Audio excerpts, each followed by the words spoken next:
Have you ever wondered what makes people capable of creating changes that impact their lives and the world around them? What is their way of thinking, their mentality, their patterns, their perceptions of the world, their reactions to different life events? What influences them? My name is Cristina Pujol, and I invite you to join me in this adventure where we will explore together the mind of change makers. Hello, dear listeners, and welcome to another episode of Change Makers Mind, the podcast for leaders, managers, entrepreneurs, and all those who are passionate about making a positive impact in the world. Today, I want to address a deeply significant topic on how to navigate interactions with people of diverse abilities, especially those with disabilities, and interaction with people who are very different from us. In our quest to create change and impact, it is essential that we foster inclusion and empathy in all aspects of our lives, including our interactions with people who may have different abilities and cultural differences, and these can be extended to those with very different circumstances than ours. Let me share some situations and stories to give you context for these reflections that I had and how they relate to an attitude and actions that can have a profound impact on our relationships. During this summer, I had the opportunity to spend time with a part of our family with very, very unique circumstances. A part of this family is taking care of a relative who had a stroke around the age of 21, leaving her in a vegetative state. Doctors gave her 2 to 3 years to live. Her mother and grandmother had to learn a lot about caring for someone in a very delicate and complicated condition. There was a moment when they sent her home to die, and the family had to learn to handle many things on their own. To the extent that today they could give lectures to most nurses, doctors, and hospitals on crisis management, rehabilitation, patient care, emotional intelligence, and so much more. This happened more than 10 years ago, and today she's doing things that doctors didn't even think she would live to be able to do. At the time of the stroke, this girl was taking care of her 2-year-old son. Today, her son is 12 years old and has a beautiful relationship with his mother, although he is often teased, bullied, using his mother's condition against him. She still depends largely on others and cannot speak according to our standards. But I tell you this first because to me, these are true heroes and heroines and true masters of communication and love. And second, well, before I go on with that and with what I wanted to share in this episode, let me tell you another story. Another part of the family is in another challenging situation. One of the family members has a child with a form of autism. On top of that, this family had a tragedy, which is the mother passed away from cancer recently. Now the father is raising his son alone with the support of a part of the family, thankfully. His son doesn't speak according to our standards and makes sounds that I don't understand, and does not make eye contact with almost anyone. He lives in his own world, or so it seems. His father works hard as a doctor to provide his son with the best opportunities in life. He wants his son to reach his full potential, not just to be entertained so that days go by, but to be challenged and grow to his maximum capabilities. This man and his family are also heroes. He and his family could give a master class to many high-level leaders and entrepreneurs in crisis management, problem solving, creativity, creating the best environments for people's growth, and so much more. When we went to visit them, I watched as his son played on his own and made his own sounds. I wonder how to relate to him. What would he understand and what would he not? What was he thinking? Where was his world? And I witnessed an incredible communication between him, his father, his uncles, and grandparents. We went out to lunch, and he, his father, and us, we got into the same car. As soon as we started driving, he began making sounds, pointing at the car's dashboard. His father, busy driving, didn't understand at first. I was sitting next to him and saw him pointing at the message that appeared on the dashboard screen with a warning. This made me think about how, when we can understand where someone is coming from and their perspective, we can have much better communication than just looking at things from our point of view. Then his father gave him an iPad to watch some videos, and he made another sound. His father immediately understood the context. This was not his usual iPad. It was his father's iPad, so he didn't know the password or where the YouTube app was. The son's communication was very clear, knowing some things about his context. Then I witnessed the most beautiful communication between them, father and son, without words. A communication that happened only with their eyes. The son never looked directly at anything in particular, but when he wanted to communicate with his father, his eyes spoke loudly and clearly. We finished eating and headed back to the cars. "Are we ready?" The son's eyes spoke. "Yes, we are ready," his father's look replied. "Can I go to the car and wait?" "Yes, that's fine. I'll be there in a moment." "Dad, are we leaving? Why are you taking so long?" Just without words, only looks. "Just a second. Grandma is leaving. Let me say goodbye." "Okay, I'll wait in the car." Yes, I'm making up this conversation, but this is how I understood it, and it was beautiful to see. And that got me thinking. It made me think about several things. One, the importance of context and putting ourselves in the other person's perspective to understand them better. Sometimes we may think that someone doesn't speak clearly, that we can understand them, but perhaps if we learn more about their context, their life, their perspective, we could understand each other better. And if we all do that, how much better would our communication be? I also started thinking that when we face unfamiliar situations or encounter people with behaviors that are strange to us or different abilities, a common pattern is to try to spend as little time as possible in that situation or with a person, unless we are forced to stay or because of the situation or something, or we're told what to do. And if someone doesn't speak our language, and by that I don't mean just different languages, but different communication styles, or has disabilities of any kind, what do we do? What do we do with them? What kind of relationship can we create? I had a sister with a physical disability, so she could do almost anything except walking.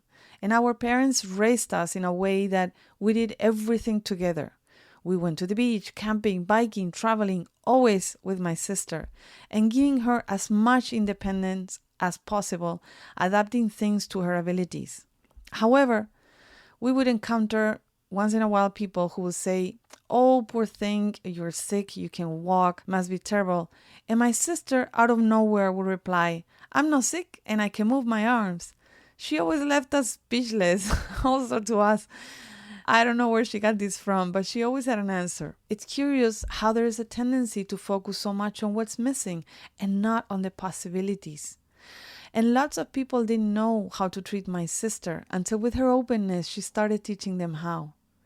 This father I mentioned earlier also told us that a part of the family truly supported him in amazing ways to help him raise his son. But another part of the family was absent. Some of them because probably they didn't know what to do. I can only speculate about what goes through their minds. But from my personal experience, I've seen how many people distance themselves because they don't know how to behave or what to do. Sometimes we find ourselves in situations where we want to get involved, learn, connect with people, or in situations that aren't familiar to us, but fear, uncertainty, or a lack of understanding holds us back. This is the topic I wanted to discuss today and share ideas on how we can bridge that gap. We are all magnificent at everything until we have to prove it empirically, until you find yourself in the situation and the situation itself tests you. In today's episodes, we are addressing an issue that many of us may face, but often hesitate to openly discuss. How to interact with people who have diverse abilities, especially those with disabilities, and also with people with cultural differences from us.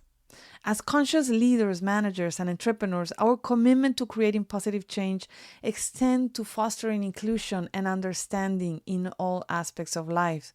So how do we navigate this? The first step is to recognize our own discomfort and prejudices. It's natural to feel uncertain when faced with something unknown, but it's essential to acknowledge these feelings. This discomfort often stems from the fear of saying or doing something wrong. However, it's crucial to understand that this discomfort does not make us a bad person. It does not make you a bad person. In fact, it's a sign that you care about making a positive impact and want to ensure that your interactions are respectful and considerate. Self-awareness is key. It's okay to admit that you don't know how to act or what to say. What matters is your willingness to learn and to engage with empathy.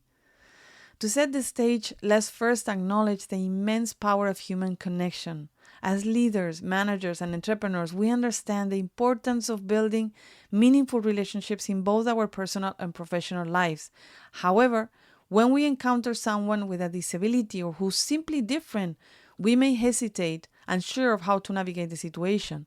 This hesitation can lead to missed opportunities for connection and collaboration. And one of the most effective ways to navigate this situation is by asking questions. It's okay to seek guidance directly from the person you are interacting with or those around that person. By asking open and respectful questions like, how can I interact with you in a way that makes you feel comfortable and valued? You show genuine interest in understanding their needs and preferences. Remember, though, the key here is not just to ask, but also to actively listen to their responses. Each person's experience and preferences are unique, and this open communication can help establish a solid foundation for meaningful connections. If that person cannot communicate in a way you understand, ask those around them. In our quest to help shape a better world, empathy and inclusivity are essential traits. It is crucial to put ourselves in the shoes of a person with a disability or a different situation. Empathy allows us to connect on a deeper level, recognizing the humanity that unites all of us. Inclusivity, on the other hand, involves considering the specific needs and preferences of all individuals. This may mean making physical spaces more accessible, using inclusive language, or providing alternative communication methods when necessary. Interacting with people of diverse abilities is not just about making them feel included, it's also an opportunity for our own personal growth. Each interaction with someone who has a disability or a very different situation can be an opportunity to broaden our perspective and challenge our preconceived notions. Thinking that we are more capable than others means that we are disabling them in advance. By embracing these encounters with an open heart and mind, we not only create a positive change in the world, but also become more compassionate and understanding individuals. One question that no one seems to dare to ask is, I don't know how to treat this person. Can you teach me? And then you decide what to do. If someone asks you, how would you like me to treat you? Wouldn't it improve some of your relationships? I just want to add a side note though. In the midst of some news about people teaching others how to manipulate, control, and do very unpleasant things to others, I am working on the premise that I'm talking about being more inclusive, empathetic, and aware. Our interactions with people of diverse abilities are an integral part of creating a more inclusive and compassionate world. Remember, it's okay to feel uncertain, even uncomfortable in the unknown, but it's essential to overcome that discomfort and engage with empathy, respect, and a willingness to learn. By asking questions, being inclusive, and cultivating empathy, we can bridge the gap and build connections that transcend differences. I'm not just talking about differences in physical abilities, but all kinds of differences. As conscious leaders, managers, entrepreneurs, and individuals of all kinds, we have the power to have a significant impact, not only on our businesses and jobs, but also on the lives of those we interact with. Thank you for joining me today on Change Maker's Mind podcast. I hope this episode has inspired you to approach interactions with people of diverse abilities with openness and empathy. Together, we can create positive changes and foster a more inclusive and understanding world.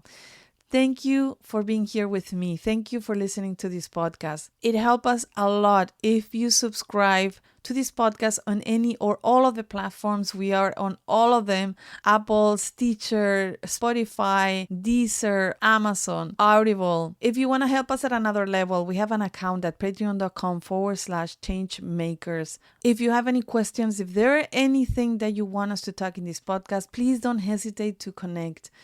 Stay tuned for the next episode.